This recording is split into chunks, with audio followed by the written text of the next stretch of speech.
dorm for 1 semester. But why though? What's the point of doing that? For the experience, of course. Cause it's hard out there, man. But wait, the whole process of moving into the dorm wasn't all that easy. It literally costed me Trump's arm and leg just to stay there for 4 months. Okay, maybe not literally, but it wasn't like I was one of those rich hype beast sneakerheads who could afford $10,000 shoes whenever. I get the struggle of trying to pay off living anywhere in the city, so I figured I should get my money's worth and make my time there awesome. And only awesome. So without further ado, let me introduce my 3 roommates. Don't ask about the nicknames. This is Diva. She's the posh girl. She loves chitter-chattering on the phone late at night, rating Disney guys out loud late at night, and makeup. If she's watching this right now, she'd probably be saying, "Oh my god, I'm so done."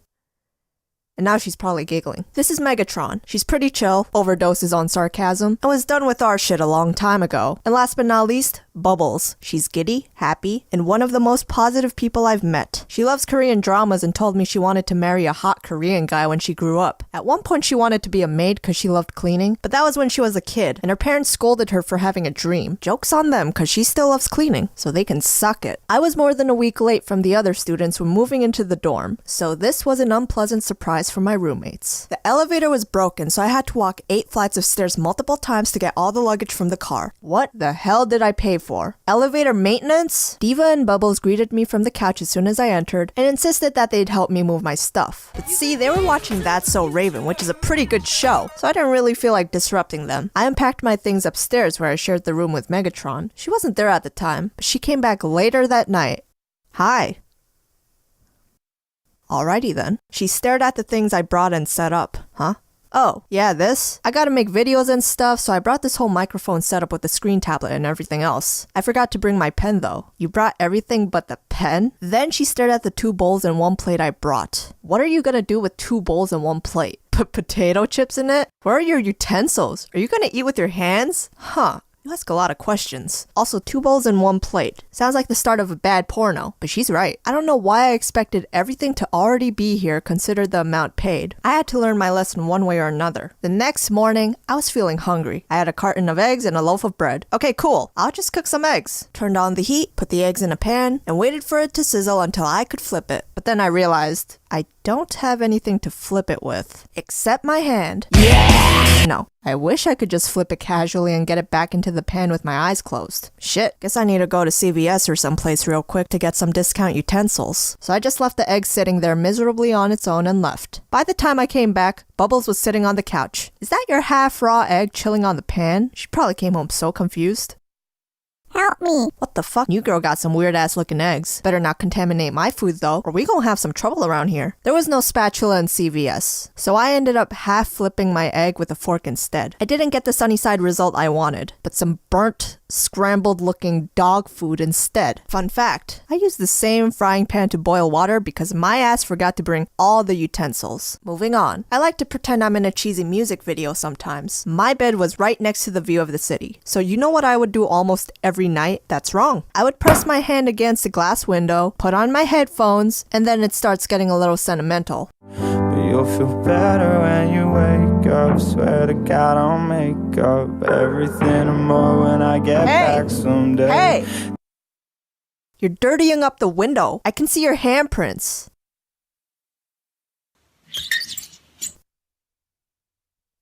Pretty sure right after I left, she cleaned all of it with Windex and enjoyed her own view. On snowy days it gets especially worse because then I bring out the ultimate weapon, my guitar.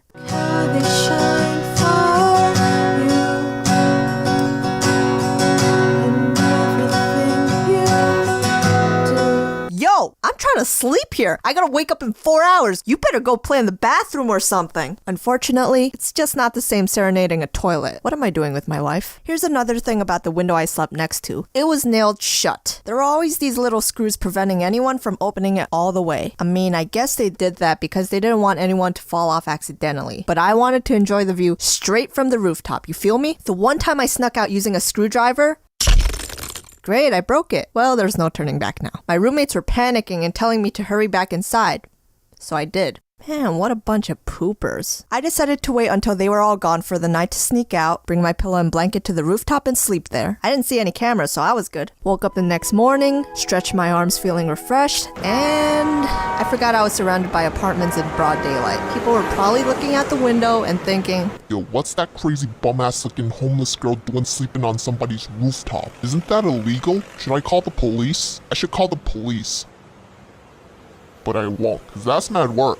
I wasn't about to take any chances. I wasn't ready to get kicked out under any circumstances, so I rolled back into my dorm window like a donut. Would I ever do this again? Probably. The first time we all actually hung out together as a group, which was clearly a mismatch by the way, we decided to go to Dwayne Reed to buy some snacks and enjoy it back at the dorm. It was interesting to say in the least. First, we had Megatron over here on one aisle, comparing sizes of Kit Kats and figuring out what was more worth it for the price, even though the difference was like 30 cents apart. See, I ain't judging. I just think it's not worth taking 20 minutes to pick a bag of candy. Listen, it's not that serious. Let's just pick one and go. Shh, let me figure this out. I look away for 1 second. I look back, and she's being extra. This girl deadass just sat on the floor and took out a calculator to compare unit prices like this was math class or some shit. You cannot be fucking serious right now. Do you just carry that around everywhere? I don't expect normies to understand. I look to my left and see Diva taking Snapchat selfies, trying on all the Halloween masks in the store. Oh my gosh, I look so pretty! Why do you need a hot dog filter for this? Duh, cause it makes you look skinnier. Wait, really? No, the dancing hot dog is just a hot dog. I can't believe you actually believe that, you stupid son of a... Oh my gosh, let me try the flower crown on this mask. This is so fetch. I'm totally gonna share this with my friends. My god, it's like the first time you've been to a pharmacy. The employees were eyeing us suspiciously now and waiting for us to leave the store while this crazy hoopla was going on in the background. But fortunately, Bubbles was also catching on. Megatron was still sitting on the floor, wasting her brain cells on 2 Kit Kats that were pretty much the same size. I went over to her and offered to buy the bigger bag because we were not about to hit the 30-minute mark on this drugstore math session. She swiped both bags and took off as fast as Usain Bolt, yelling, "I'm gonna buy it myself." Bruh. What just happened? Why'd you flip me off like that? Why's she running? The guy looked like he was gonna kick us out of the store any second now. So I rushed to Diva, took her mask off, and pushed Megatron to the cashier to buy the bag of Kit Kats and left. We didn't have much to say after leaving the store since there was not much self-awareness going on, but I knew from that point this group was gonna be fun as hell to hang around with. We all had our share of causing troubles individually. Like that one time I literally ditched my roommates who were panicking because I was missing for half an hour when I was actually just being a fat ass and eating a hot dog at Costco's food court. But that story's gonna be saved for the next video, since I have more to share. So, see you all next time.